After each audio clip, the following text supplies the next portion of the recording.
What's up, nerds? So we just had the patch 2.1 special programming, and you know what that means. We just learned a lot about Aventurine's kit, Gallagher's kit, and Acheron's kit. Today's focus will be Aventurine's kit, so let's go ahead and get straight into this. Aventurine's skill is called Cornerstone Deluxe, which according to the developers is his most important feature. Using it, he applies a special stackable shield for the entire team. The Gerbert power creep has finally arrived. The shield can stack based on the amount of times your allies are attacked, but more on that in a moment, and we will learn some more detail when his character preview drops, so stay tuned. This skill is directly tied to his talent, which is called Shot Loaded Right. When allies have this stackable shield and are attacked by an ally, it gains a charge point called Blind Bet for Aventurine. The devs did not specify the amount of charges Aventurine can hold, but in the demonstration it shows he can at least hold 7 charges. And also shown in the demonstration, once Aventurine reaches 7 charges, he can then launch a follow-up attack. This follow-up attack is shown to hit multiple enemies, so it's uncertain if this is a bounce effect like Sampo's skill or an AoE effect. Either way, his follow-up attack is capable of hitting multiple enemies at once. In short, apply the shield with his skill, then get hit a bunch of times and build up that follow-up attack. And his follow-up attack can stack up shields for your team as well. I'm really digging his kit. You basically cycle through applying shields, getting hit, and dealing a follow-up attack. Rinse and repeat. He has built-in safety and built-in damage, and a damage-dealing sustain. Looks like we are going to finally get use of some of those damage-based preservation light cones. There is a little more going on with his talent, but we'll learn more in his character preview before he releases. Aventurine's ultimate is called Roulette Shark, and it essentially provides him random blind bet charges.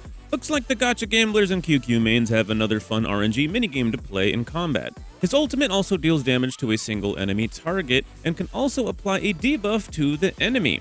Whenever an ally launches an attack at the debuffed enemy, they will be rewarded by dealing a noteworthy amount of extra crit damage.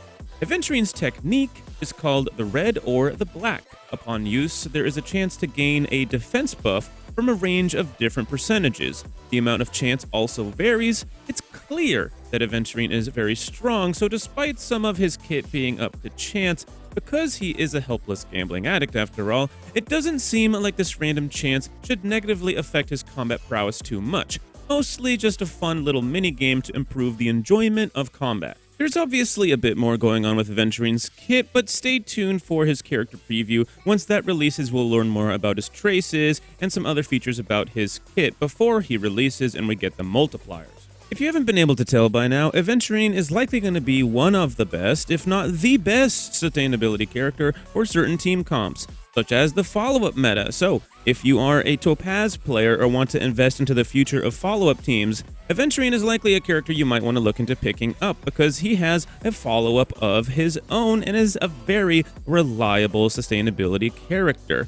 You might also be considering him for an Acheron team because Acheron wants debuffs applied to enemies through your other allies aside from her, and Aventurine has a debuff of his own, so consider him for an Acheron team as well. And let me know if you have any other team composition ideas for Aventurine because he seems like a very fun and interesting character that can fit into some fun niche teams, and also a very reliable sustained character that can work on practically any team at all. I'm personally rather pleased with Aventurine's kit. I know some other content creators that are really trying to hyper invest into Aventurine, the way I'm going to be heavily investing into Acheron. In fact, I also plan to pull Aventurine as well. He seems like a very reliable sustained unit.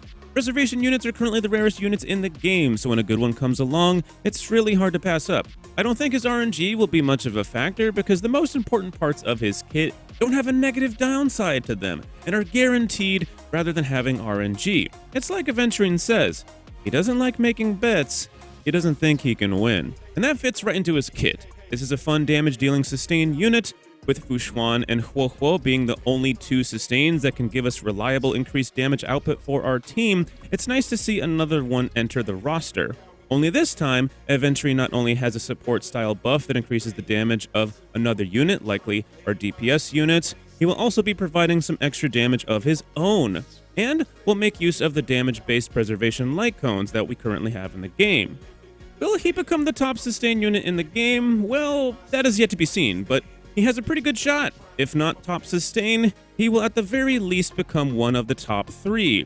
And I like his odds. Aventurine will also become a boss fight in version 2.1, so I wanted to briefly go over that since it was discussed in the special programming. The boss mode version will be called 10 Stonehearts Aventurine of Stratagems, and has story and lore implications. Aventurine will basically go beast mode, entering a form reminiscent of the Fatui Harbingers from Genshin Impact. He'll be floating in the air and wearing a mask, but enough yapping! This boss fight will of course be up to random chance because several of his abilities will have RNG effects. As per usual, he will likely end up in Memory of Chaos at some point, so get prepared for a few resets if your teams aren't powerful enough, and he hyper-targets literally only one of your characters defeating them. But it does actually seem like it might be kind of fun too.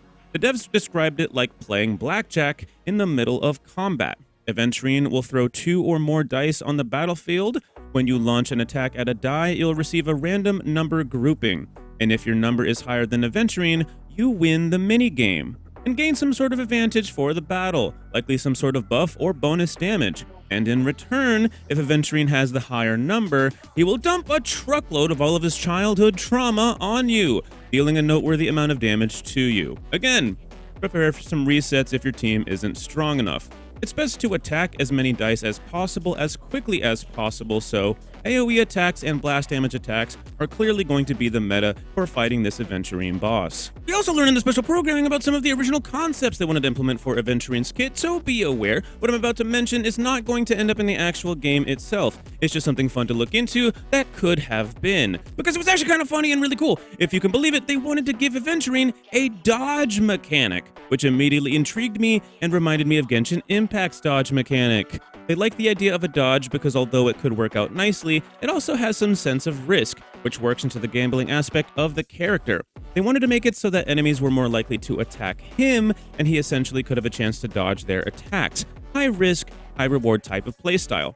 The visual concept was that Aventurine would have a growing pot that would increase in size, and eventually reaching an iconic gambling number such as 777 or 999. During this encounter, when he takes damage, the number is sliced in half, and coins would go flying everywhere, which does seem really fun and interesting and really cool. And the developers were excited to try to implement this into his kit. In fact, they did in his early development.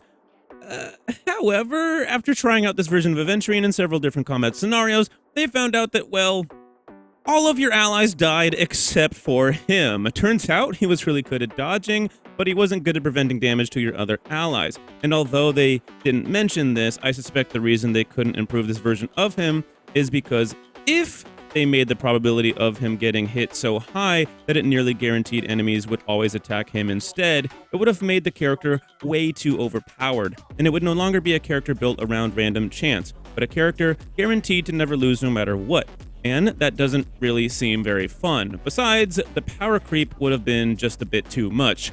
So they scrapped the entire idea in favor of the version that we'll be getting in the game. And I'm glad they did this because he seems way more fun now. Anyways, let me know what you think of this character, if you think this character is fun, if you're going to pull this character, if you're going to skip this character, and I'll see you guys in the next one. Peace out.